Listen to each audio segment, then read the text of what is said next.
What if the biggest reason your hydrangea produced only a handful of disappointing blooms last year wasn't your watering, your soil, or your general plant care at all, but simply pruning it at the wrong time of year, a single mistake that quietly cuts off next season's flowers before they ever get the chance to form? Stick with me, because, by the end of this, you're going to know exactly how to care for your hydrangea for genuinely bigger, more abundant blooms, and how to avoid the one mistake that trips up more beginners than almost anything else with this particular plant. If you've ever felt like hydrangeas were somehow unpredictable or difficult to get right, I want you to understand something genuinely important. The vast majority of hydrangea disappointment comes down to a single factor. Most beginners simply were never taught different hydrangea types bloom on different parts of the plant. Some produce flowers on growth from the previous year, called old wood, while others bloom on the current season's fresh growth, called new wood, and pruning the wrong type at the wrong time genuinely removes the very buds that would have become this year's flowers. Understanding which type you're actually growing changes everything about how you care for it. Let's start with identifying your specific hydrangea type, since this genuinely determines almost every other care decision that follows.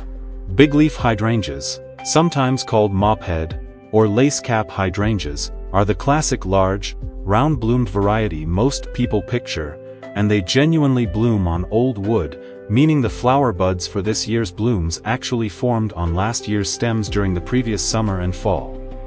Panicle hydrangeas, recognizable by their cone-shaped rather than round blooms, genuinely bloom on new wood, producing flower buds on the current season's fresh growth, making them significantly more forgiving of pruning timing mistakes. Smooth hydrangeas, the variety that includes the popular Annabelle cultivar, also genuinely bloom on new wood, similarly forgiving of pruning errors. Oakleaf hydrangeas, distinguished by their genuinely lobed, oak-shaped foliage, bloom on old wood like bigleaf varieties, requiring that same careful pruning timing. Now that you understand your specific type, let's talk about the pruning timing that genuinely makes or breaks your bloom count. Each season, for old wood bloomers, bigleaf and oakleaf varieties specifically, prune immediately after flowering finishes in mid to late summer, rather than in fall, winter, or early spring. Pruning during any of these later windows genuinely removes the very buds that have already formed and are waiting to open the following year, which is precisely why so many beginners who prune their hydrangeas during a general fall garden cleanup end up genuinely confused when their plant fails to bloom the following summer, despite looking perfectly healthy. For new wood bloomers, panicle and smooth varieties specifically, prune during late winter or very early spring before new growth begins, since these varieties will simply produce fresh flower buds on whatever new growth emerges afterward, regardless of when you prune, making timing genuinely far less critical for these particular types.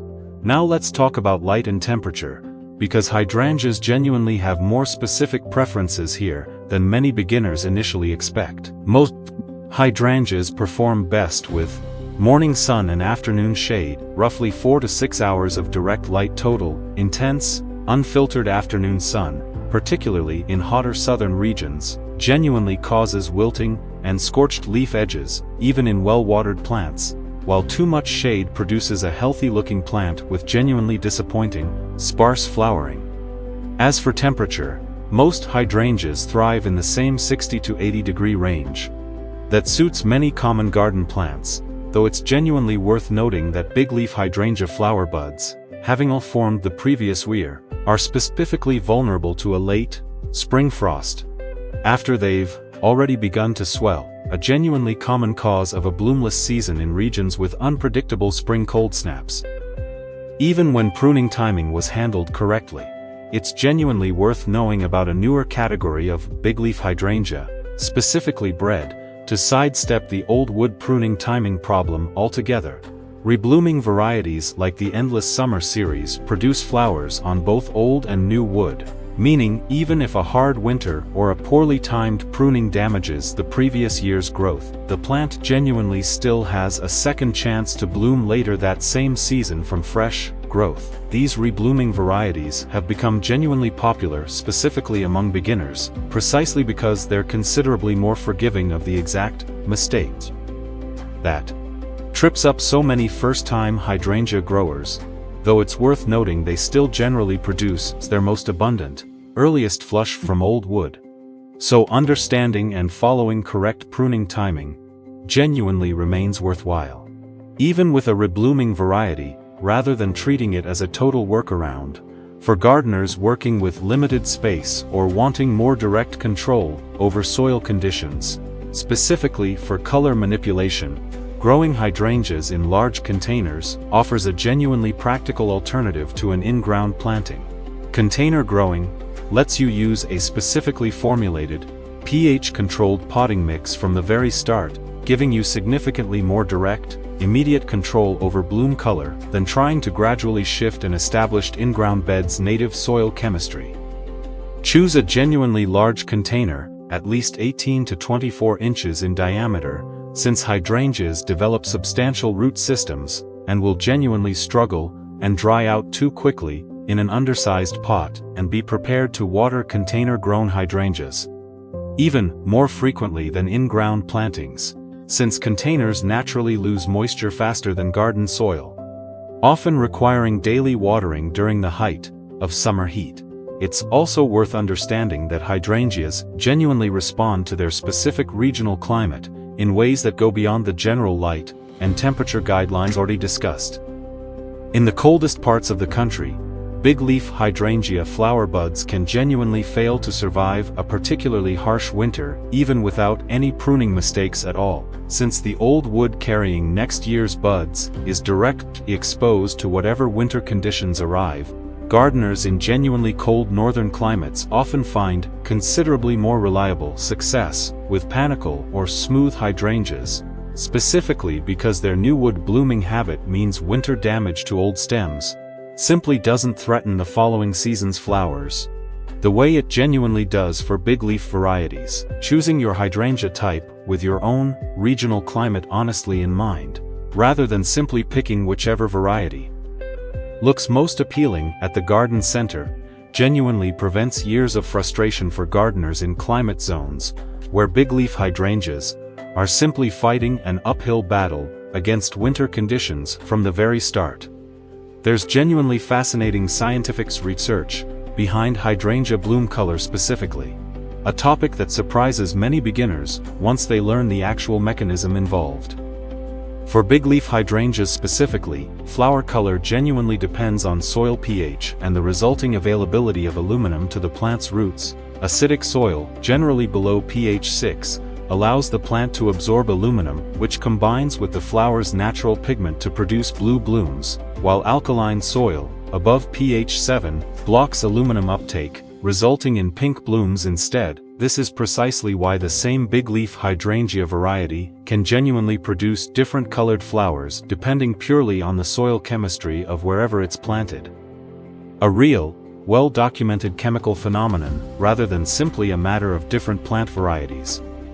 It's worth noting that white hydrangea varieties genuinely don't change color, regardless of soil pH, since they lack the specific pigment that interacts with aluminum in the first place. Beyond this color chemistry, there's meaningful research on the specific well-being effects tied to hydrangeas, characteristic large, abundant blooms. Studies in environmental psychology have found that flowering plants with genuinely high visual density, meaning lots of bloom coverage relative to visible foliage, are associated with measurably stronger, positive emotional responses compared to sparser blooming plants, suggesting that the very abundance beginners are chasing when they seek bigger blooms genuinely correlates with a documented, more powerful mood benefit as well. Watering correctly matters more for hydrangeas than for many other common garden plants, a fact genuinely reflected in the plant's own name. Hydrangea derives from Greek roots meaning water vessel, a nod to the genus's naturally high water needs, and its tendency to wilt dramatically and visibly when moisture runs short. Check soil moisture by pressing a finger about 2 inches into the soil, watering deeply whenever it feels dry. Hydrangeas genuinely benefit from consistent, even moisture, rather than the more forgiving deep and infrequent approach. Many other perennials tolerate well. During hot summer stretches, this may genuinely mean watering 2 to 3 times per week, rather than the once-weekly schedule that suffices for many other established garden shrubs. Water at the base of the plant rather than overhead, and a thick layer of mulch around the root zone, genuinely helps retain the consistent soil moisture hydrangeas specifically depend on. To avoid that characteristic dramatic wilting, fertilizing plays a genuinely direct role in bloom size and abundance, though the details differ slightly by type and goal. A balanced, slow-release fertilizer applied in early spring as new growth begins supports strong overall plant vigor across all hydrangea types. For big-leaf hydrangeas, specifically interested in influencing bloom color, fertilizers marketed specifically for blue or pink hydrangeas essentially work by adjusting soil pH and aluminum availability, rather than through any fundamentally different nutrient blend and adding genuine aluminum sulfate to acidify soil for blue blooms or garden lime to raise pH for pink blooms, offers a more direct, reliable method than fertilizer alone for gardeners genuinely committed to influencing their specific bloom color. Avoid excessive nitrogen fertilizer specifically, since this tends to push abundant leafy growth at the expense of the flower production most beginners are actually trying to maximize. Even with a genuine understanding of type-specific pruning and care, beginners occasionally run into a few common hydrangea problems, so let's troubleshoot the most frequent ones. If your big leaf or oak leaf hydrangea produced healthy foliage but genuinely no blooms, this almost always traces back to either incorrect pruning timing removing last year's buds, or a late spring frost damaging already formed buds before they had a chance to open. Switching to the correct post-bloom pruning window and considering a light frost cover during an unexpected late cold snap genuinely resolves this issue going forward. If your hydrangea wilts dramatically during hot afternoons, despite consistently moist soil, this can genuinely be a normal temporary heat response in intensely sunny locations. The plant often recovers fully by evening, though if wilting persists into the following morning, this genuinely indicates your watering routine needs adjustment, rather than simply reflecting normal heat stress. If your big leaf hydrangea's blooms are genuinely a muddy, disappointing purple, rather than a clear blue or pink, this typically indicates soil pH sitting in an in-between zone, neither acidic nor alkaline enough to produce a clear color. A soil test followed by targeted amendment, aluminum sulfate for blue or lime for pink, genuinely resolves this over the following season or two as the amendment gradually takes effect. And if your hydrangea's leaves show yellowing between green veins, this frequently indicates an iron deficiency related to overly alkaline soils. Working a small amount of chelated iron into the soil, alongside gradually lowering soil pH, if blue blooms are genuinely your goal, typically resolves this issue. Choosing the right hydrangea variety and placement from the very beginning genuinely prevents many of these problems before they ever start. If your yard's summers run genuinely hot and intensely sunny, panicle hydrangeas, being generally more heat and sun tolerant than big leaf varieties, may genuinely be a smarter starting choice than the classic mophead type most beginners default to. If you're specifically drawn to the idea of blue blooms, but live somewhere with naturally alkaline soil, understand up front that maintaining that blue color genuinely requires ongoing soil amendment, rather than a simple one-time treatment. Soil chemistry naturally drifts back toward its native pH over time, meaning color-focused hydrangea gardening is genuinely an ongoing commitment, rather than a set it and forget it project. What makes learning genuinely type-specific hydrangea care such a valuable skill for beginners is how directly it resolves the single most common source of hydrangea disappointment, a healthy-looking plant that simply refuses to bloom.